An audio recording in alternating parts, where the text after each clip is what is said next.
এই মুসলমান, আপনি কি মারা যাবেন না এক সময়? যাবেন না? হয়তোবা কোনো গরমকালে আপনি মারা যাবেন, অথবা বর্ষাকালে মারা যাবেন। যেদিন আপনি মারা যাবেন, রূহটা যখন কবজ হবে, দেখবেন অনেক মানুষ ফেল ফেলায় তাকায় থাকে, কথা বলতে পারে না। আপনি মনে করেন যে তার এখন পিপাসা লাগছে, কারণ রূহ কবজ শুরু হয়ে গেছে ভিতরে। দুনিয়ার সবচেয়ে কঠিন সময় হচ্ছে এই সময়টা, যে সময়টা মানুষের রূহটা কবজ হবে। তখন আপনি যে এই যে মুখে পানিটা ঢেলে দেন, দেখবেন যে পানিটা গিলতে পর্যন্ত পারে না, ঠোঁটের দুই কিনারা দিয়ে ওই পানিটা বের হয়ে যায়। আল্লাহু আকবার।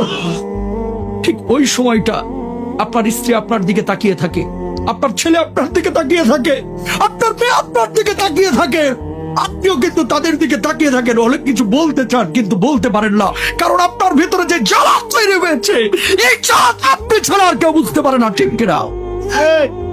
যখন মালাকুল মাউত রূহটা কবুল শুরু করে, মানুষজন যারা অপরাধী বারবার একটা কথা বলে, ও মালাকুল মাউত, এবারের মতো আমাকে ছেড়ে দাও, আমাকে নিও না, এবারের মতো তুমি আমাকে ছেড়ে দাও।